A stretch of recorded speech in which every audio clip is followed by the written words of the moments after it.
చిన్నపిల్లలతో వచ్చింది కాబట్టి ఎక్కువ సమయం మాట్లాడేదేం లేదు.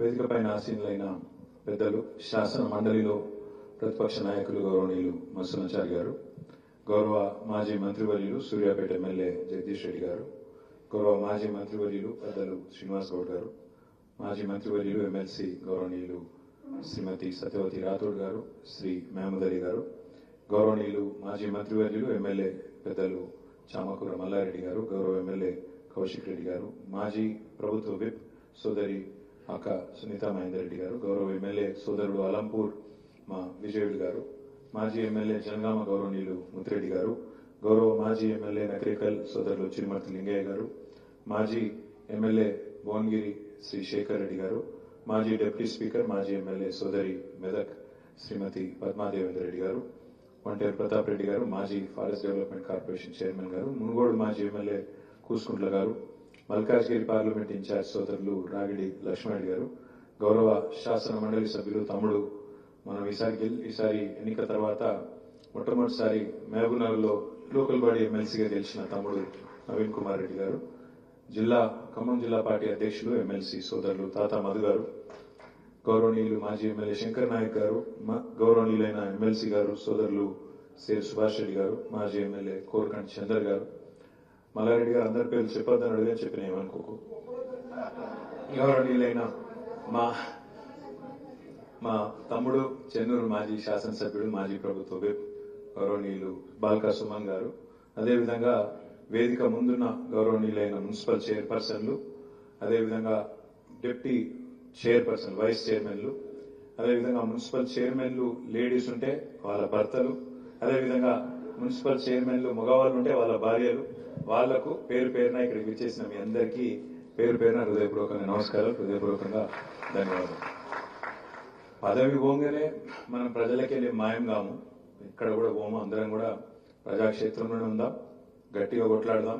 మళ్ళీ తిరిగి కేసీఆర్ గారు ముఖ్యమంత్రి అయ్యేదాకా, మళ్ళీ తిరిగి మీరు మున్సిపాలిటీలు కైవసం చేసుకునేదాకా ప్రజలతోనే ఉండి కొట్లాడదాం. అయితే మీ అందరితో నా ప్రార్థన ఏంటి అంటే, చాలా సందర్భాల్లో పదవి విరమణ చేసేటప్పుడు మనకు కొంత బాధ ఉంటుంది. తాత్కాలికంగా 2-3 రోజులు, 4-5 రోజులు, వారం రోజులు బాధ ఉంటుంది. సిరిసిల్లలో మీకు గమ్మత్ చెప్తాను. 4 రోజుల కింద నేను ఒక ప్రోగ్రాంలో పాల్గొన్నప్పుడు మా చైర్పర్సన్ గారు, నేను, ఎందుకంటే పదవీ కాలం అయిపోతుంది కదా, మిగిలిపోయిన కొబ్బరికాయలు కొట్టేద్దామని కొట్టేసిన తర్వాత పదవి విరమణ జరిగిన తెల్లారే మా మున్సిపల్ చైర్పర్సన్ గారి కుటుంబానికి సంబంధించిన ఒక షాప్ ఉంటే అదే మున్సిపల్ కమిషనర్ గారు వచ్చి సీజ్ చేసింది. జస్ట్ ఒకటే రోజు తేడా లేదు. ఎట్లుంటది అంటే, పదవి ఉంటే ఎట్లుంటది, పదవి దిగిపోతే ఎట్లుంటది అంటే ఒకటే రోజులో ఫరక్ తెలుస్తుంది. కానీ బాధపడవలసింది కానీ భయపడవలసింది కానీ ఏం లేదు. ఎందుకంటే అందరం పుడతాం, అందరం పోతాం. పుట్టినరోజే పోయే తారీఖు కూడా రాసుకొని వస్తాం. ఎందుకంటే అందరం పోయేటోళ్ళ మీద పోయి పర్మనెంట్ అయితే వాళ్ళు లేరు. అట్లని దబ్బిన వాళ్ళని అనుకుంటే మాత్రం మీరు మనసు మార్చుకొని ఎవరం కూడా ఉండవు. మధ్యలో అవకాశాలు వస్తాయి. కొంతమంది ఎమ్మెల్యేలు అయితే కావచ్చు, కొంతమంది మున్సిపల్ చైర్మన్లు అయితే కావచ్చు, కొంతమంది అదృష్టం బాగుండే మంత్రులు అయితే కావచ్చు, ఇంకా పదవులు వస్తాయి కావచ్చు. ఆ పదవి వచ్చినంత కాలం, ఆ తాత్కాలికంగా వచ్చే పదవి 5 ఏళ్లకో 10 ఏళ్లకో వచ్చినప్పుడు మనం ఏ రకమైన ముద్ర వేస్తాం, ఏం పని చేయగలిగినాం, ప్రజల మనసులో ఎట్లాంటి స్థానం సంపాదించుకోగలిగినాం అనేదే ముఖ్యం. ఎందుకంటే ఎవ్వరం పర్మనెంట్ కాదు, ఎవ్వరం శాశ్వతం అయితే కానే కాదు. నేను పక్కాగా ఖచ్చితంగా చాలా విశ్వాసంతో చెప్పగలుగుతాను. ఎందుకంటే నేను 10 ఏళ్ల పాటు మంత్రిగా పనిచేసిన, చాలా రాష్ట్రాలు తిరిగినా, చాలా దేశాలు తిరిగినా, చాలా మంది మున్సిపల్ మంత్రులను కలిసిన, కేంద్ర ప్రభుత్వంలో కూడా చాలా మంది పెద్దలను కలిసిన. గంటాపదంగా విశ్వాసంతో చెప్తా ఉన్నా, గత 10 ఏళ్లలో తెలంగాణ మున్సిపాలిటీలో జరిగిన పని భారతదేశంలో ఎక్కడా జరగలేదు. ఇందులో తేడా లేదు. ఎందుకంటే మొత్తం దేశం తిరిగిన, చాలా రాష్ట్రాలకు పోయినా, వాళ్ళు పరిశాన ఎదురు. మన ఎంపీలను పట్టుకొని పక్క ఎంపీలు అడుగురు, మీకు ఎందుకే ఇన్ని అవార్డులు వస్తున్నాయి, ఎట్లా వస్తున్నాయి అంటే కొన్ని చెప్తే విచిత్రం అనిపిస్తుంది. మన తెలంగాణ జనాభా భారతదేశంలో 3% కంటే తక్కువ. మొత్తం దేశం జనాభాతో పోల్చుకుంటే మనం 3% కూడా కాదు. కానీ అవార్డులు డిక్లేర్ చేస్తే 3% ఉన్న తెలంగాణ 30% అవార్డులు కొడుతుంది. పంచాయతీ అవార్డులు కానీ, మున్సిపాలిటీ అవార్డులు కానీ. మరి వాళ్ళు పరిశ్రమ గారా, ఏం చేసిండ్రా మీరు, ఎందుకు వస్తున్నాయి అవార్డులు? ఎందుకు వస్తున్నాయంటే చిన్న కారణం. మున్సిపాలిటీని ఉర్దూలో బల్దియా అంటారు. బల్దియా పురపాలిక, దాని ఉర్దూలో బల్దియా. బల్దియా అంటే ఇక మనకు మొదటి నుంచి ఇంతకుముందు సీనియర్ చెప్పినట్టు ఒక సామెత ఉన్నది, బల్దియా ఖాయా పియా చల్దియా. అంటే ఇటు వచ్చిన వాళ్ళు ఏముండదు చేసేది, వచ్చుడు తినుడు తాగుడు ఈగలు దోమలు కొట్టుడు అవతల పడుడు తప్ప ఏముండదు వీళ్ళు చేసేది వీళ్ళతో ఏం కాదు అనే ఒక విధంగా బల్దియా అంటేనే ఒక దురభిప్రాయం కలిగే విధంగా. మున్సిపాలిటీలు అంటేనే మురికి కూపాలన్నట్టు, మున్సిపాలిటీలు అంటే వీళ్ళకి ఏం చేత కాదు, ఏదో పేరు పదవులు ఉంటారు తప్ప వీళ్ళతో ఏం కాదు అన్నట్టుగా మన మీద ఒక ముద్ర వేసినారు. కానీ కేసీఆర్ గారు వచ్చిన తర్వాత మొదలు మాకు 2014లో కూర్చోబెట్టి దిశానిర్దేశం చేసినారు. కేసీఆర్ గారు ఏమన్నారంటే, ఒకనాడు మహాత్మా గాంధీ గారు భారతదేశానికి స్వాతంత్రం వచ్చిన కొత్తలో ఒక మాట అన్నారు, భారతదేశం పల్లెల్లోనే నివసిస్తుంది అని ఆనాడు మహాత్మా గాంధీ గారు అన్నారు. వాస్తవమే, ఎందుకంటే సింహభాగం ఎక్కువ శాతం భారతదేశం పల్లెల్లోనే ఉంటుంది. భారతదేశం పల్లెల్లో నివసిస్తున్నప్పటికీ భారతదేశాన్ని నడిపిస్తున్నది, భారత ఆర్థిక వికాసానికి తోడ్పడుతున్నది మాత్రం ఖచ్చితంగా పట్టణాలు, మున్సిపాలిటీలు అనే మాట కూడా అంతే వాస్తవం. అందుకే కేసీఆర్ గారు మాకు చెప్పినారు, పల్లెలు బాగుండాలంటే కూడా పైసలు కావాలి. మరి పల్లెలు బాగుండాలంటే పట్టణాలు ఏవైతే ఎకనామిక్ ఇంజన్లుగా ఉన్నాయో, ఎకనామిక్ ఆర్థిక చోదక శక్తులుగా ఉన్నాయో అవి బాగుండకపోతే రాష్ట్రం బాగుపడది. తప్పకుండా మనం ప్రయత్నం చేయాలి, బలంగా పట్టణాలను మంచిగా ఇంకింత బాగా తీర్చిదిద్దాలన్న ఒక మాట మాకు స్పష్టంగా పెద్దలు కేసీఆర్ గారు చెప్పడం జరిగింది. అనుకోకుండా కేసీఆర్ గారు చెప్పిన అదే టైంలో దాదాపుగా నేను ఒక ఐటీకి సంబంధించిన ఒక కార్యక్రమంలో ఈ మైక్రోసాఫ్ట్ చైర్మన్ సిఇఓ ఆయన సత్యానాదెల్లా అని మన తెలుగు ఆయన ఉంటారు. ఒకసారి ఇక్కడ కలిసి ఇద్దరం ఒకటే ప్రోగ్రామ్ లో పార్టిసిపేట్ చేస్తుంటే నేను వారికి చెప్పిన, మా కేసీఆర్ సార్ ఇట్లా అంటాడు, భారతదేశం పల్లెలో ఉంటుంది కానీ పట్టణాలే నడుపుతాయి దేశాన్ని అనే మాట మాకు చెప్పినారు. అంటే ఆయన నవ్వి ఏమన్నాడు తెలుసా, భారతదేశం పరిస్థితి రాష్ట్రం పరిస్థితే కాదు, మా కంపెనీ పరిస్థితి కూడా అదే అన్నాడు. ఎట్లా అని నేను అన్నాను, మా మైక్రోసాఫ్ట్ అనే సంస్థ 190 దేశాలు ఉంటది, కానీ మాకొచ్చే 80% ఆదాయం 70 పట్టణాల నుంచి వస్తుంది. లండన్, న్యూయార్క్, హైదరాబాద్ ఇటువంటి పట్టణాలకు వెళ్ళే మాకు కూడా 80% ఆదాయం మా కంపెనీ కూడా అక్కడికి వెళ్ళి వస్తుంది. తప్పకుండా పట్టణీకరణ అనేది మనం ఎవరు కూడా నివారించగలిగేది కాదు. ప్రపంచవ్యాప్తంగా మీరు చూస్తే ప్రజలు ఎదిగే క్రమంలో, దేశాలు ఎదిగే క్రమంలో, రాష్ట్రాలు ఎదిగే క్రమంలో పట్టణీకరణ పెరుగుతుంది. ఎందుకు జరుగుతుంది పట్టణీకరణ? ఇప్పుడు మా షాద్నగర్ చైర్మన్ సాబ్ ఇక్కడ ఉన్నాడు. ఎందుకు షాద్నగర్కి ఎందుకు వస్తారు ప్రజలు? చుట్టుపక్కల ఉండే పల్లెల్లోంచి కానీ చుట్టుపక్కల ఒక 30-40 కిలోమీటర్లకి ఎందుకు వస్తారు? ఎందుకు వస్తారంటే కొంతమంది ఉపాధి అవకాశాల కోసం వస్తారు, కొంతమంది పిల్లల చదువుల కోసం వస్తారు, కొంతమంది తల్లిదండ్రులకు ఆరోగ్యం బాగాలేకపోతే, ఆడ సౌలత్ బాగాలేకపోతే ఈడికి వస్తారు, చూపెట్టుకుంటారు, అవసరమైతే అక్కడ ఒక టికానా చూసుకొని అక్కడనే ఉంటారు. అట్లే ప్రపంచవ్యాప్తంగా, ఒక మన దగ్గరనే కాదు, ప్రపంచవ్యాప్తంగా చూస్తే పట్టణీకరణ పెరుగుతూనే ఉన్నది, పట్టణీకరణ జరుగుతూనే ఉన్నది. కొన్ని దేశాలు ట్రై చేసింది పట్టణీకరణ ఆపాలి, ఎక్కడికక్కడ వికేంద్రీకరణ జరగాలి, లేకపోతే తట్టుకోలేము.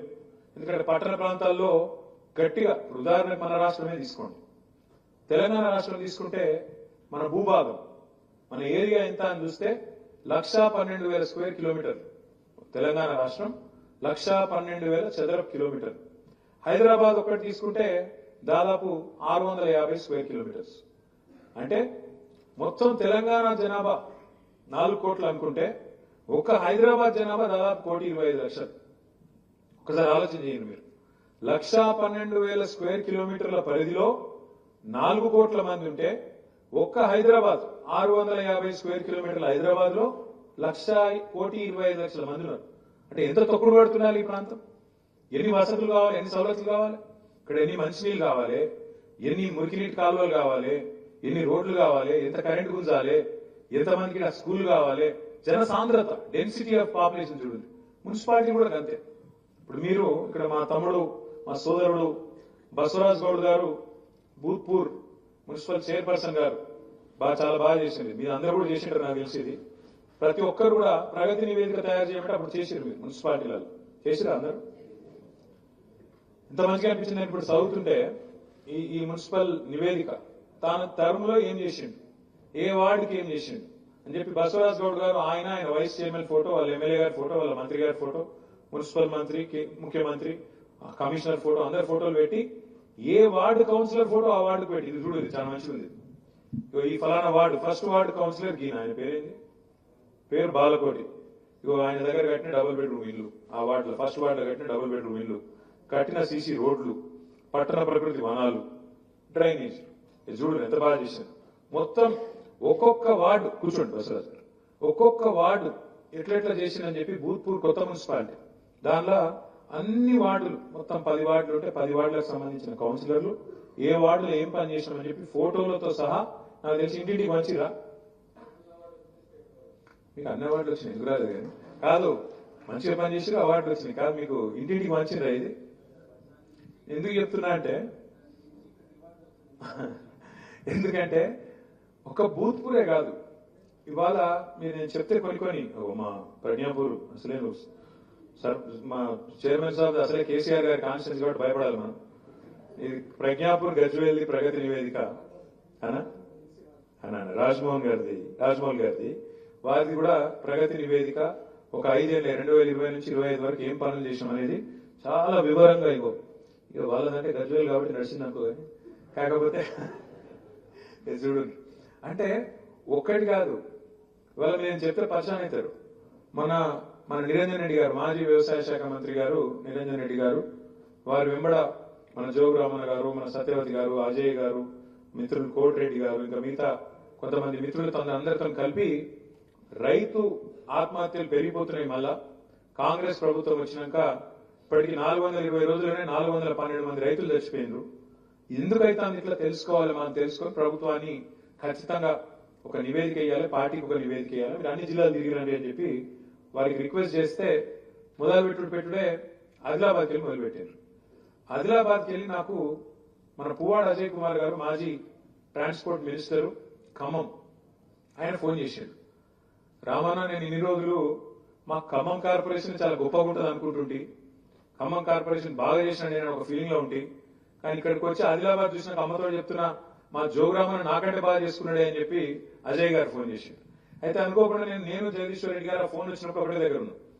అన్న ఇట్లా అంటున్నాడు అజయ్, ఇట్లా అంటున్నాడు అని నేనంటే మా జగదీష్ అని ఏమన్నాడు తెలుసా, నేను నా సూర్యాపేట కంటే ఖమ్మం ఏదో బాగుందట అని చెప్పి అటు ఖమ్మం పోయినప్పుడు అనుకున్నా నేను, మరి ఇప్పుడు ఖమ్మం కంటే ఆదిలాబాద్ బాగుందట అని చెప్పి అజయ్ చెప్తుంటే నాకు ఆశ్చర్యం అవుతుందని జగదీష్ అని అన్నాడు.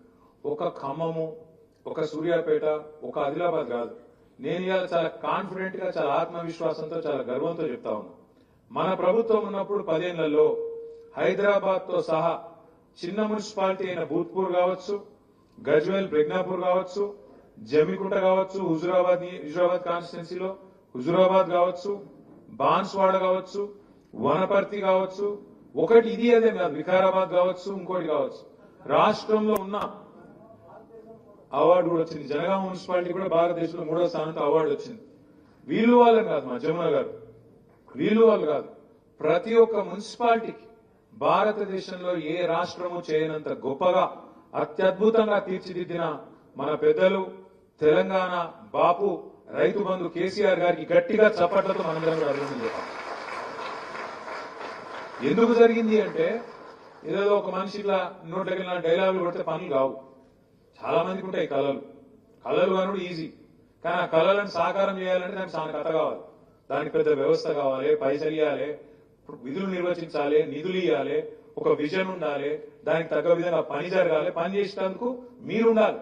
లేకపోతే ముఖ్యమంత్రి కళలు కనుక తెల్లారి వరకు రోడ్లు పడాయి, ముఖ్యమంత్రి కళలు కనుక తెల్లారి వరకు మోరీలు కావు, ముఖ్యమంత్రి గారు డైలాగ్ కొట్టగానే నోట్లకి వెళ్ళి జీవో రాదు, వెనకకెళ్ళి నిధులు రావు. ఇది కావాలంటే ప్రణాళికబద్ధమైన ఆలోచన విధానం ఉండాలి. కేసీఆర్ గారు మాకు నేర్పింది ఏంటంటే, మా అందరికీ, మీ అందరికీ, మనందరికీ నేర్పింది ఏంటంటే, plan your ward, plan your town, plan your village, plan your district, plan your mandal, plan your constituency. అంటే ప్రణాళిక. మీ పట్టణానికి ఏముండాలి, మీ పట్టణంలో పార్క్ ఉందా, మీ పట్టణంలో చచ్చిపోతే మంచి శ్మశాన వాటిక ఉందా, మీ పట్టణంలో చెత్త అంతా యాడ తీసుకుపోయి పారవస్తున్నారు, డంపింగ్ యార్డ్ ఉందా, ఆ డంపింగ్ యార్డ్ లో ఏం చేస్తాండ్రు, మీ పట్టణంలో మంచినీళ్ళ సౌలత ఎట్లుంది, మీ పట్టణంలో మురికినీటి సౌలత ఎట్లుంది, మటన్ షాపులు ఉంటాయి, చికెన్ సెంటర్లు ఉంటాయి, వాటి వ్యర్థాలు ఎక్కడ వారేస్తుండ్రు, ఏం చేస్తుండ్రు, ఇంత లోతు ఎవడో ముఖ్యమంత్రి ఆలోచిస్తారాము. గట్ల కేసీఆర్ గారు మాకు కూర్చోబెట్టుకొని ఒక్కొక్క పట్టణంలో, ఇప్పుడు మీ ఇల్లు మీరు ఎట్లయితే తీర్చిదిద్దుకుంటారో గట్లనే మన పట్టణాలను, మన ఊళ్ళని కూడా తీర్చిదిద్దాలని చెప్పి ఆఖరికి పల్లెల్లో ఎట్లయితే పల్లె ప్రకృతి వనాలు పెట్టుకున్నామో అట్లాగే పట్టణాల్లో కూడా పట్టణ ప్రకృతి వనాలు, డంప్ యార్డ్లు, శ్మశాన వాటికలు, మీ మీ మీ వార్డుల్లో ఇంటింటికి నల్లా నీళ్లు, ఇంటి ముంగట మురికి నీటి కాలువ ఉందా లేదా, ఈ పద్ధతుల్లో ప్లాన్ చేసి సార్ ఏమన్నాడు, మనం ఏదో వచ్చే ఎలక్షన్ కోసం చేయకండి, ఒక 15-20 ఏళ్ల ప్రణాళిక రూపొందించి మొదట 5 ఏళ్ళు ఏం చేయగలుగుతాం, వచ్చే 5 ఏళ్ళు ఏం చేయగలుగుతాం. ఎందుకంటే అన్ని పనులు ఒకటేసారి కావు, పిండి కొద్ది రొట్టె, పిండి ఎంత ఉంటే రొట్టె కాంతే అవుతుంది. అంతేగాని మనం అన్ని ఒక్కసారి చేయాలి చూమంతారంటే కాదు. నేను ఒక 7-8 ఏళ్ళు అమెరికాలో ఉన్నా. అమెరికాను అగ్రరాజ్యం అంటారు, మొత్తం ప్రపంచానికి ఆదర్శం అంటారు, అక్కడ అద్భుతాలు ఉన్నాయి, అదో భూతాల స్వర్గం అన్నట్టు చెప్తారు. కానీ అమెరికాలో కూడా సమస్యలు ఉన్నాయి. అమెరికాలో కూడా ఇల్లు లేని వాళ్ళు ఉన్నారు, అమెరికాలో కూడా రోడ్ల మీద వండుకునే వాళ్ళు ఉన్నారు, అమెరికాలో కూడా అడుక్కుంటే వాళ్ళు ఉన్నారు, అక్కడ కూడా సమస్యలు ఉన్నాయి. అయిపోలే. మనిషి భూమి మీద ఉన్నంత కాలం, మనిషి భూమి మీద ఉన్నంత కాలం, ఆ మనిషి నెత్తిలో మీటర్ తిరుగుతున్నంత కాలం సమస్యలు ఒడిచిపోవు. ఒక సమస్య అయిపోతే ఇంకో సమస్య వస్తుంది. ఇప్పుడు మీరున్నారు కౌన్సిలర్లు, చైర్మన్లుగా పనిచేశారు, వైస్ చైర్మన్గా పనిచేశారు. మీ దగ్గరకు వస్తారు, అన్నా నాకు పెన్షన్ పెట్టి అంటారు, పెన్షన్ మీరు పెట్టిస్తారు. తెల్లారది పోతే వాళ్ళు ఇంకో సమస్యతో వస్తారు, అది కూడా చేస్తావు, ఇంకో సమస్యతో వస్తారు. ఇంకోటి మీకు మనుషుల తత్వం తెలుసు. మీ వార్డులో 500 మందికి పెన్షన్లు వస్తున్నాయి అనుకో, రానోళ్ళకి 20 మంది ఉంటారు. లోలెవలది ఉంటుంది, ఆ 20 మంది ఉంటుంది. నువ్వు మీటింగ్ పెట్టు, ఎట్లుంటుంది, అంగడంగడంగడంగడ చేసి మొత్తం లొల్లు చేసి అసలు సృష్టిలోకి ఏమనిపిస్తుంది అంటే అసలు వాటిలో ఎవరికి పెన్షన్లు తెలియదు. రేషన్ కార్డు మన ప్రభుత్వం ఉన్నప్పుడు 6.5 లక్షల మందికి రేషన్ కార్డు ఇచ్చినాం మనం, 6.5 లక్షల మందికి. కానీ కాంగ్రెస్ వాళ్ళు అడుగురు ఇప్పుడు ఒక్క రేషన్ కార్డు ఇవ్వలే టీఆర్ఎస్ ప్రభుత్వం అంటారు. అది ఇచ్చినామని ఆయన సంవత్సరాల వారీగా లెక్క ఇది ఉందంటే ఇనలే. అందుకే నేను మొన్న ఏం చేసిన, బట్టి విక్రమార్క గారు పాపం డిప్యూటీ సీఎం, ఆయన ఆనాడు ఎమ్మెల్యేగా ఉన్నప్పుడు మధుర నియోజకవర్గంలో అక్కడ మన జిల్లా పరిషత్ చైర్మన్ కమల్ రాజ్ గారు ఆయన కలిసి ఇద్దరు రేషన్ కార్డుల పంపిణీలో పాల్గొన్న కార్యక్రమాన్ని ఆయననే పెట్టిండు ఆయన సోషల్ మీడియాలో. దాన్ని తీసుకొని నేను రిలీజ్ చేశాను. ఇయ్యలేదంటే మరి అవద్దం నువ్వు చెప్తున్నావా మేం చెప్తున్నావా? 6.5 లక్షల కార్డులు ఇచ్చినాం. కానీ రానోళ్ళు ఉండొచ్చు, 1 లక్షలు 2 లక్షలు ఉండొచ్చు, వాళ్ళది ఉంటారు. ఎందుకు చెప్తున్నా అంటే సమస్యలు అయిపోవు. మున్సిపాలిటీలో కూడా మీరు మంచిగా పనిచేసిండ్రు, బ్రహ్మాండంగా పనిచేసిండ్రు, కానీ అవన్నీ భూతల స్వర్గాలు అయిపోయినాయంటే కాలే. ఇంకా సమస్యలు ఉంటాయి, ఇంకా పని బాకీ ఉంటుంది. ఇప్పుడు నేను సిరిసిల్ల నుంచి ఎమ్మెల్యేగా కూడా ఉన్నా. మా మున్సిపల్ చైర్మన్ అందరి పంచాయతీ అన్న మనం అండర్ గ్రౌండ్ డ్రైనేజ్ చేయాలి. నేను చెప్పిన వద్దు, ఇప్పుడు 3వసారి గెలుస్తాం, ఎట్లాగూ గెలిచినాక అప్పుడు చేసుకుందాం అని ఆపిన. ఇంకా అక్కడ కూడా అండర్ గ్రౌండ్ డ్రైనేజ్ చేయలే. ఇవాళ మొన్న వచ్చి నా మీద లోలి అని చేద్దామంటే మీరు అద్దంటారు, మనం 3వసారి రాకపోయా అంటే నేను చెప్పిన 3వ తాప కాకపోతే 4వసారి వస్తాం, మళ్ళీ 2022లో పక్కా వస్తాం, అప్పుడు చేసుకుందాం, మీరు ఫిగర్ చేయకూడదని చెప్పాను. మీకు కూడా నేను ఏం చెప్తున్నా అంటే అప్పుడప్పుడు శ్రీనివాస్ గౌడ్ గారు చెప్పినట్టు, పెద్దలు మత్స్యనాచారి గారు, జగదీష్ అని చెప్పినట్టు అప్పుడప్పుడు చీకటిని అనుభవిస్తేనే వెలుగు విలువ తెలుస్తుంది. చీకటిని అనుభవిస్తేనే వెలుగు విలువ తెలుస్తుంది. ఆకలి అప్పుడప్పుడు అనుభవిస్తేనే అన్నం విలువ కూడా తెలుస్తుంది. అన్నం విలువ అమ్మ విలువ, అన్నం విలువ అమ్మ విలువ ఉన్నప్పుడు తెలియదు, లేకపోతేనే కొద్దిగా కడుపు కాలితేనే అప్పుడే తెలుస్తుంది. ఇవాళ తెలంగాణలో జరుగుతున్నది కూడా గదే. ఇవాళ ఎక్కడో ఉన్న ఒక ఆడబిడ్డ మన నాచారంలో, మా ఉప్పల్ నియోజకవర్గంలో నాచారంలో రోడ్డు మీద పాపం టేలా పెట్టుకుని నడుపుకుంటాను, చెప్పులు కుడతాను. ఆ చెప్పులు కుట్టే తేలను రేవంత్ రెడ్డి ప్రభుత్వం వచ్చి బుల్డోజర్ పెట్టి ఆయన కులగొట్టి ఎత్తేసింది. ఆ అమ్మ అరుస్తున్నది గట్టిగా, కేసీఆర్ సారు ఎక్కడున్నావు, నువ్వు రా అని చెప్పి అరుస్తున్నది. అంటే ఇవాళ కేసీఆర్ గారిని రాష్ట్రంలోని పేదలు, ముఖ్యంగా ఎవరి కోసం అయితే కేసీఆర్ గారు పనిచేసిండో ప్రతి ఒక్కరు యాద్ చేసుకుంటున్నారు. రైతులు యాద్ చేసుకుంటున్నారు. నిన్నగాక మనం చూసిన నేను మా బోర్ల రామరెడ్డి, మూసంపల్లి అనే ఊరు నల్లగొండ పక్కకు ఉంటుంది.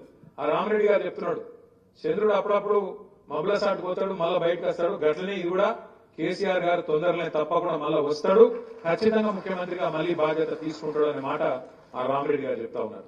నేను మీ అందరితో కూడా ప్రార్థించేది ఏంటంటే, మీ పదవీ కాలంలో మీ టర్మ్ లో మీరు అద్భుతంగా పనిచేసిన మీరు గర్వపడవచ్చు. మేము అద్భుతాలు చేసినాం, ఏమేమి చేసినామంటే చేర్చిపెట్టచ్చు. ఒక ఈ రోడ్ మేము వేసినాం, ఒక ఈ హాల్ కట్టినాం, ఒక ఈ డ్రైనేజ్ కట్టినాం, ఈ పార్కు, ఈ డంపింగ్ యార్డు, ఈ శ్మశాన వాటిక, వైకుంఠ ధామాలు, ఇవన్నీ మేమే చేసినాం. గర్వంగా చెప్పుకునే విధంగా మార్కెట్లు, ఇంటిగ్రేటెడ్ మార్కెట్లు, ఒకటిగా చెప్తే ఇంకా చాలా ఉన్నాయి, చేసుకున్నాం. కొన్ని పనులు చేయకపోవచ్చు, మనందరం ఎవరైనా దేవుళ్ళం కాదు. తప్పులు చిన్న చిన్నవి జరిగిండొచ్చు, లోటుపాట్లు చిన్న చిన్న ఉండొచ్చు, పొరపాట్లు ఉండొచ్చు. ప్రజలు అందుకే మనకు 3వసారి అధికారం ఇవ్వకపోవచ్చు, తప్పేం కాదు. ప్రజలు 2 సార్లు ఇచ్చారు, మరి 2 సార్లు ఇచ్చినప్పుడు మంచోళ్ళు, ఇవ్వకపోతే చెడ్డోళ్ళు అని అంటే తప్పు. 2 సార్లు ఇచ్చింది వాళ్ళే, ఈసారి వద్దన్నది వాళ్ళే. కానీ ఈసారి తెచ్చుకున్న వాళ్ళతో అనుభవిస్తుంది వాళ్ళే. నేను మొన్న నల్లగొండ పోతుంటే పెద్ద కాపరితేనే ఒక ఊరు జెండా ఎగిరే అంటే ఆగిన జెండా ఎగిరేసి మళ్ళీ కారెక్కుతున్నా ఈ లోపల ఒక రైతు పట్టుకుంటే ఏం సంగతి అంటే ఏం బాగున్నది ఏం బాగలేదు అన్నాడు. ఏమైంది అన్న, మంచిగా పాలిచ్చి ఆవు నిడిచిపెట్టి తానే దున్నపోతులు తెచ్చుకున్నాం ఏం చేయాలి అన్నాడు. మరి ఏం చేయాలి, నేనేం చేయాలి, నువ్వేం చేయాలి, ఇంకో 4 ఏళ్ళు అనుభవించాలి తప్పది అని చెప్పిన. వాళ్ళు అందరూ బాధపడతా ఉన్నారు. ఒకరు కాదు, రాష్ట్రంలో రైతులు పెద్ద మనుషులు 4,000 పింఛన్ అంటే మోసపోయినారు. ఆడబిడ్డలు తులం బంగారం అంటే కొద్ది సెంటిమెంట్ వర్కౌట్ అయింది. ఫ్రీ బస్సు, తులం బంగారము, ప్రతి కోడలికి 2,500, అత్తగా 4,000 వరకు కొద్దిగా ఎక్కడో ఆశ పుట్టింది. ఏమో కేసీఆర్ 10 ఏళ్ళు ఇచ్చినాం కదా, ఇళ్ళకు కూడా ఒక తాపిచ్చి చూద్దాం ఏమైతుంది అనుకున్నారు. ఏమైంది? ఇప్పుడు తులం బంగారం కాదు కదా, తులం ఇనుము కూడా దిక్కు లేదు. మార్కెట్ అంతా ఆగమాగం ఉన్నది. మీకు తెలుసు, నాకు తెలుసు. రియల్ ఎస్టేట్ మీకు తెలుసు. మున్సిపాలిటీల చుట్టూ మనం కొత్త మున్సిపాలిటీలు ఏర్పాటు చేసినాం. 142 మున్సిపాలిటీలు మన ప్రభుత్వం ఉన్నప్పుడు కార్పొరేషన్ మున్సిపాలిటీలు కలిపి 142 చేసినాం. మన ప్రభుత్వం రాకముందు, తెలంగాణ రాకముందు 68 ఉండే, 142 చేసుకున్నాం. కొత్త మండలాలు, కొత్త గ్రామ పంచాయతీలు, కొత్త మున్సిపాలిటీలు, కొత్త జిల్లా కేంద్రాలు, ఇవన్నీ చేయడం వల్ల ఏమైంది? ప్రజలకు అభివృద్ధి దగ్గరైంది. సంక్షేమ ఫలాలు, అభివృద్ధి ఫలాలు. ఇదివరకు కలెక్టర్ను కలవాలంటే దూరం పోయేది ఉండే. ఈ రోజు కలెక్టర్ మీ దగ్గరికి వచ్చాడు. ఒక్క మహబూబ్నగర్ జిల్లా, పూర్వ మహబూబ్నగర్ జిల్లా 5 జిల్లాలైంది. గద్వాల జిల్లా, నారాయణపేట జిల్లా, నాగర్ కర్నూలు జిల్లా, వనపర్తి జిల్లా, మహబూబ్నగర్ జిల్లా. దాంతో కొల్లాపూర్లో మహబూబ్నగర్ వచ్చే అవసరం లేదు, గద్వాలలో మహబూబ్నగర్ వచ్చే అవసరం లేదు, ఐజావులు మనకు మహబూబ్నగర్ వచ్చే అవసరం లేదు. దగ్గరకు వచ్చింది మీకు కలెక్టరేట్. అట్లాగే మున్సిపాలిటీలు కావడం వల్ల మీకు పర్మిషన్లకు కానీ ఇంకో దానికి కానీ మీకు అక్కడనే సౌలత్ ఏర్పడ్డది. కాబట్టి ఏమైంది? విస్తరణ జరిగింది, అభివృద్ధి జరిగింది, భూముల ధరలు పెరిగినాయి. కొంతమంది అంటారు భూముల ధరలు పెరుగుడు అభివృద్ధి, కొంతమంది మాట్లాడతారు. నేను ఒక్క మాట్లాడుతున్నా, దయచేసి మీరు చెప్పండి. ఇప్పుడు ఒక పెద్ద మనిషికి ఒక 4 ఎకరాల పొలం ఉందనుకో, తెలంగాణ రాకముందు దాని విలువ, ఒక్కొక్క ఎకరం విలువ 10 లక్షలు. తెలంగాణ వచ్చినాక ఇవాళ ఆ పొలం విలువ ఒక్కొక్క ఎకరం 50 లక్షలు అయింది. దాంతో ఏమైంది? 4 ఎకరాలు నాసామి కోటీశ్వరుడు అయింది. కోటీశ్వరుడు అయినా అమ్ముకున్నాడా లేదా వేరే విషయం. కానీ ఏమైతుంది? 4 ఎకరాల భూమి విలువ పెరిగితే మనసుకు ఏముంటది లోపల? దబ్బన నాకేమన్నా అయిందనుకో, పుట్టుకొని నేను చచ్చిపోయినా అనుకో, నా బిడ్డ పెళ్లి పక్కా అవుతుంది, అవసరమైతే 1 ఎకరం అమ్ముకుంటారు, మా వాళ్ళు చూసుకుంటారు. అవసరమైతే ఇల్లు కట్టుకునేది ఉంటే, మంచిగా బందోబస్తుగా పక్కా ఇల్లు కట్టుకునేది ఉంటే 4 గుంటలు అమ్మితే అయిపోతుంది అని ఒక విశ్వాసం ఉంటుంది. కొడుకు వ్యాపారం పెట్టుకుంటా అంటే, లేకపోతే ఇంటి కోసం ఏమైనా చేసుకోవాలనుకుంటే 2-4 గుంటలు అమ్ముకుంటే అయిపోతుంది అని ఒక విశ్వాసం ఉంటుంది. ఏమైతుంది దాంతోనంటే ఒక విలువ పెరిగితే మనిషికి విశ్వాసం పెరుగుతుంది. గా పని చేసింది మన ప్రభుత్వం, కేసీఆర్ గారి ప్రభుత్వం అనే మాట మనం యాద్ చేసుకోవాలి. నిన్న మేమందరం కేసీఆర్ గారి దగ్గర ఉన్నాం. ఒక పెద్ద మనిషి వచ్చిండు, కొండమరాజపల్లి అని ఒక ఊరు సిద్దిపేట దగ్గర. మాధవరెడ్డి గారని మాజీ సర్పంచ్, పెద్ద ఆయన, ఒక 75-80 ఏళ్ళకు ఉంటాడు. ఆయన చెప్తున్నాడు, అన్న మీ ఊరి కాడ ఎంతుండేనే పొలం విలువ ఎంతుండే అంటే, కేసీఆర్ సార్ ఉన్నప్పుడు 30 లక్షలు ఉండే అన్నాడు. ఇప్పుడు ఎంత ఉంది అన్న? ఇప్పుడు ఏది ఎక్కడ ఉంది? 15 లక్షలు కూడా ఎవడు కొంటలేడు, కొనేటోడు లేడు, అమ్మేటోడు లేడు. 15 లక్షలకు పడిపోయింది. నేను చెప్పేది కరెక్టేనా? పడిపోయింది. ఎందుకు పడిపోయింది? నడిపేటోళ్ళకి నడపత్తలేదు. ఎందుకంటే పాజిటివ్ పాలిటిక్స్ చేయాలి. కేసీఆర్ గారు ఒక పని చేస్తే 2 పనులు చేయాలి. కేసీఆర్ 2,000 పెన్షన్ ఇస్తే 4,000 పెన్షన్. కేసీఆర్ మున్సిపాలిటీకి 25 కోట్లు ఇస్తే 50 కోట్లు. నీ అట్లా చేసి తెలుసుకోవాలి ప్రజల మనసు. కానీ ఈయన ఎట్లా ఉంటా? కొత్తగా ఇల్లు కట్టు లేదు, ఉన్నాయి ఊళ్ళో కొట్టాలన్న చెక్కలు అడిగిన మొత్తం హైడ్రా, అదే ఇంకేదో కథ, ఇంకేదో పెట్టి మూసి ఉన్న ఇల్లు గులగొట్టాలి, పేదోళ్ళ కొంపలాగం చేయాలి. మొత్తానికి రాష్ట్ర ఆర్థిక వ్యవస్థను చిన్నాభిన్నం చేసింది. నిన్నవాక మనం ఇది చూడొచ్చు. కొత్తగా వస్తుంది అనుకున్న వృద్ధి కాదు, ఉన్న ఆర్థిక పరిస్థితి బాగాలేదు, 13,000 కోట్ల గాట పడ్డదని చెప్పి పేపర్లలో మొన్న 4 రోజుల కింద వచ్చింది. ఎందుకు వచ్చింది? మరి ఎందుకు వచ్చింది ఈ పరిస్థితి? మంచిగా ఉరుకులు పరుగుల మీద నడుస్తున్న రాష్ట్రం, అభివృద్ధి బాటలో ముందు కురుకుతున్న రాష్ట్రం ఎందుకు ఒక్కసారి బ్రేక్ కొట్టేట్ అయింది? ఎందుకంటే నడిపేటోళ్ళ మనసు, నడిపేటోళ్ళ ఆలోచన విధానం, నడిపేటోళ్ళ ప్రణాళికలు చక్కగా ఉంటే అన్ని చక్కగా ఉంటాయి. లేకపోతే ఈ అవస్థలన్నీ వస్తాయి. పట్టణ ప్రగతి, పల్లె ప్రగతి పేరు మీద టంచంగా జీతాలు వచ్చేది. నెలకు జీతం పడ్డట్టే నెలకు మంచిగా ఫస్ట్ వీక్ లోనే మీకు అకౌంట్లో పైసలు పడుతుండే. నిన్న నేను నల్లగొండ పోయినా, రైతు ధర్నా చేసిన వాడ వచ్చినాం. నల్లగొండ పట్టణం ఎట్లా మారిందో నాకంటే బాగా మా తమ్ముడు సైదిరెడ్డి ఉన్నాడా, మున్సిపల్ చైర్మన్. ఒకరోజు కేసీఆర్ గారు మా గ్యాదర్ కిషోర్ గారి ఇంట్లో ఏదో కార్యం ఉంటే ఆయనకు వచ్చింది. వచ్చిన తర్వాత చూసి వెంటనే జగదీష్ రెడ్డి గారికి, నాకు ఇద్దరికి ఫోన్ చేసి, ఏం చేస్తున్నారా మీ ఇద్దరు? నల్గొండ టౌన్ గంత ఇంపార్టెంట్ టౌన్, జిల్లా కేంద్రం, ఇట్లా ఉంటుందా నాకు అర్థం కాదు.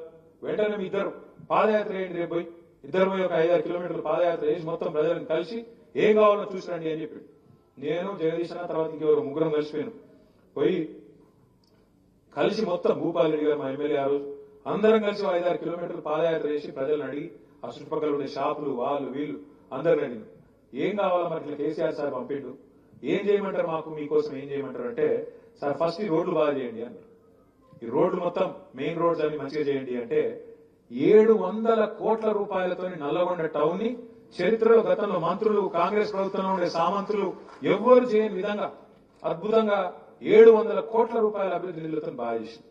నేను నల్లగొండ ధర్నకు పోయినా మళ్ళీ అదంతా చూసుకుంటా పోయినా అదే రోడ్ల మీకు చూసుకుంటూ నవ్వుకుంటూ పోతున్నాం. మేము గతంలో మంత్రులు ఎవరు చేయలేదు మనం చేసినాం అని సంతోషంగా పోయి నేను వాపసు వచ్చిన లేదో ఆ మంత్రి గారు ఇక నా మీద తిట్టదండకం వీడెంత బచ్చగాడు ఇచ్చగాడు ఏదో మాట్లాడారు. సరే పర్వాలేదు. ఆ మంత్రి గారి స్టేట్మెంట్ ఒక దిక్కు వస్తుంది, కింద ఇంకో వార్త వస్తుంది. ఏదిరా అని చూస్తే నల్లగొండ మున్సిపాలిటీలో అక్కడ ఉండే పారిశుద్ధ్య కార్మికులు సఫాయి సిబ్బంది 4 నెలల నుంచి జీతాలు లేవని ధర్నా చేస్తారు. ఒక గంట గొప్పగా వారు అంటే తిట్టేందుకు నోరు వారేసుకున్నందుకు ఎంతనో వారేసుకోవచ్చు, నోరే కదా. కానీ పని చేయాలంటే సొంత మంత్రి నియోజకవర్గంలో నల్లగొండ మున్సిపాలిటీలో 4 నెలల నుంచి జీతాలు లేవు మున్సిపాలిటీ. ఆ మంత్రికి సోయి కూడా లేదు. ఇక ఆయన మంత్రి ఇంకా మళ్ళా మన తిట్టుడు బచ్చగాడు ఇట్లా అట్లా. నేనేమంటున్నా అంటే తిట్టుడు ఈజీ, నోరు వారేసుకున్నాడు ఈజీ, కానీ పని చేసుడు కష్టం. ఇవాళ ఉన్న ప్రభుత్వానికి ఇలా తెలిసి వస్తున్నది. 420 హామీలు ఇచ్చిండ్రు, ఒకటి కాదు రెండు కాదు. ఇది ఇస్తాం అది ఇస్తాం. కేసీఆర్ గారు 498 పథకాలు పెట్టిండు కాబట్టి పుట్టుక నుంచి సాగు దాకా అన్ని చూసుకున్నాడు కాబట్టి మేము అంతకంటే ఎక్కువ చేయాలన్న తాపత్రయంలో 420 హామీలు ఇచ్చారు. ఇస్తే ఏమైంది? ఇప్పుడు అధికారం వచ్చింది కానీ నడపస్తలేదు. ఇక అటు చూస్తాను ఇటు చూస్తాను ఒకటే పని చేస్తాను. ఎవరి కౌంటర్ వాళ్ళు దేశం సంపుడు చంపుతున్నారు. టకీ టకీ పడతాయి అన్నాడు, పడుతున్నాయి టకీ టకీ. ఎడ పడుతున్నాయి? ఢిల్లీలో పడుతున్నాయి పైసలు. ఈడ పడతలేవు, రైతుల ఖాతాలో పడతలేవు, ఆడబిడ్డలకు పైసలు వస్తలేవు. ఏమన్నాడు రేవంత్ రెడ్డి యాదుకుందా? ఎక్కడైనా నాకు అర్థం కాదు. లగ్న పత్రిక పెట్టుకుంటే పైసలు పడాలి, పిల్లలు పుట్టినాక పైసలు పడుతున్నాయి కళ్యాణ లక్ష్మి. నేను వచ్చినాక రేపు లగ్న పత్రిక పెట్టుకోండి, వెంటనే పైసలు తులం బంగారం ₹1,00,000 ఇస్తా అని చెప్పిండు. మరి ఇప్పుడు బంగారం దొరుకుతలేదా? లేకపోతే బంగారం షాపులలో ముఖ్యమంత్రికి పతారే లేదా? ఒక్కళ్ళకన్నా వచ్చినాయా బంగారం, తులం బంగారం? ఎవ్వరకు రాలే. ఇట్లా ఒకటి కాదు రెండు కాదు, 420 హామీలు, 420 హామీలు ఇచ్చి నిన్నటితో కరెక్ట్ గా 420 రోజులు గడిచింది. అందుకే నిన్న మన వాళ్ళందరూ ఎక్కడో అక్కడ మహాత్మా గాంధీకి పోయి దండం పెట్టి చెప్పారు, అయ్యా గాంధీ గారు మరి నీవు మరణించిన రోజు ఈరోజు నీ వర్ధంతి అయినప్పటికీ మీకు విజ్ఞప్తి చేస్తున్నాం. ఆ డూప్లికేట్ గాంధీ ఎవరైతే ఉన్నాడో రాహుల్ గాంధీ, ఆయన మనసులకు కళలకు పోయి ఆయనకు చెప్పు, రాహుల్ గాంధీ గారు వచ్చి రేవంత్ రెడ్డికి ఆదేశం ఇచ్చినట్టు ఆయనకు బుద్ధి చెప్పు అని చెప్పి నిన్న మన వాళ్ళందరూ కూడా బ్రహ్మాండంగా కార్యక్రమం నిర్వహించారు. మీ అందరు కూడా హృదయపూర్వకంగా అభినందనలు. నేను చివరిగా ముగించే ముందు మీ అందరితో ప్రార్థన చేసేది ఒకటి, పదవి అయిపోవచ్చు కానీ ప్రజల అభిమానం మాత్రం మీ మీద పోలేదు, ఖచ్చితంగా ఉంటది. మీరు కూడా ప్రజలతో కలిసి ఉండాలి. చైర్మన్లు, వైస్ చైర్మన్లు, కౌన్సిలర్లు దయచేసి ప్రజల్లోనే ఉండండి. రేపు ఎలక్షన్ మళ్ళీ పెట్టక తప్పది, ప్రభుత్వానికి తప్పకుండా పెట్టాల్సి వస్తుంది. 52 నెలలను పెట్టాల్సి వస్తుంది తప్పకుండా. మళ్ళీ ప్రజలు మనని కళ్ళ కద్దుకొని గెలిపించుకొస్తారు. మీరు ప్రజల్లో ఉంటే, ప్రజల్లోనే మీరు టైం స్పెండ్ చేస్తే తప్పకుండా మళ్ళీ మనకే అవకాశం ఇస్తారు. చాలా బ్రహ్మాండంగా మీరు పనిచేసినారు. మా అన్నపూర్ణ గారు ఇక్కడనే ఉన్నది, మా సూర్యాపేట మున్సిపల్ చైర్మన్ గారు. నేను జగదీష్ రెడ్డి గారి గురించి ప్రత్యేకంగా చెప్పాలి ఒక విషయం. ఎందుకంటే అన్నపూర్ణ గారు నిజానికి సూర్యాపేట జనరల్ సీట్, అక్కడ రిజర్వేషన్ ఏం లేదు. కానీ ఒక దళిత ఆడబిడ్డకు 5 ఏళ్ల అవకాశం ఇచ్చి మున్సిపల్ చైర్మన్ గా అక్కడ కూర్చోబెట్టి మన నాయకుడు జగదీష్ రెడ్డి గారు నిర్ణయం తీసుకుని పెద్దలు కేసీఆర్ గారి ఆదేశం మేరకు 5 ఏళ్లు అద్భుతంగా పనిచేసింది అన్నపూర్ణ గారు. నేను కూడా 2-3 కార్యక్రమాల్లో వాళ్ళ కూరగాయల మార్కెట్ యార్డు ఇతరత్ర పాల్గొన్నాను. చాలా గొప్పగా ఇట్లాంటి ఒకటి రెండు కాదు, ఇట్లాంటి కథలు ఇప్పుడు నేను చెప్పాలనుకో 2 గంటలు చెప్పాలి. మీకు ఆకలి అవుతుంది, నాకు ఆకలి అవుతుంది, వెనకాల బువ్వ కూడా ఉంది. కాబట్టి ముందుగా సన్మానం కార్యక్రమం చేసుకున్న తర్వాత అది కూడా మిమ్మల్ని పేర్లు పిలుస్తారు. దయచేసి కొద్దిగా ఓపికగా ఉండండి. ఇంత దూరం వచ్చిండ్రు, ఓపికగా ఉండండి. ఏం లేదు, ఒక చిరు సత్కారం. మీకు ఇంత దూరం వచ్చినందుకు మా సీతాలక్ష్మి గారికి ఇంకా మిగతా వాళ్ళు కూడా చాలా దూరం నుంచి వచ్చినారు, కొత్తగూడెం నుంచి ఇంకా ఇతర ప్రాంతాల నుంచి. మరి మీ అందరికి కూడా నా రిక్వెస్ట్ ఏంటంటే మళ్ళీ మీరందరూ ఇళ్లకు పోవాలి, కూర్చోండి అనుకోండి, ఇళ్లకు పోవాలా. కానీ కొద్దిగా ఓపిక ఉండండి. పిలిచిన వాళ్ళే రండి. వస్తే ఇక్కడ వేదిక మీద జంటగా వస్తే జంటగా చిరు సత్కారం, లేదా మీరు ఒంటరిగా వచ్చిన వాళ్ళకి ఒంటరిగానే చేసి తర్వాత భోజనాలకు పోదాం. ఓపికగా ఒక్క 30-40 మినిట్స్ లో ముగించుకుందామని పిలిచిన వాళ్ళు రండి. దయచేసి మిగతా వాళ్ళు ఎక్కడ వాళ్ళు అక్కడ మీ స్థానాల్లో ఆసీనులు కావాలని కోరుతూ మీరు ఏర్పాట్లు చేసినట్టయితే కుర్చీలు ముందేద్దాము, ఇక్కడ వెళ్దాము. ఇది తీసేయండి, కార్తీక్ తీసేయండి. జై తెలంగాణ, జై కేసీఆర్. ఇది తీసేయండి. దయచేసి డయాస్ మీద కూర్చోండి. మీరు సగకుంటే వాళ్ళు సగకుంటారు. కూర్చోండి ప్లీజ్. మా మల్లారెడ్డి గారితో ప్రత్యేకంగా రిక్వెస్ట్, నువ్వు కూర్చోవాలి సార్.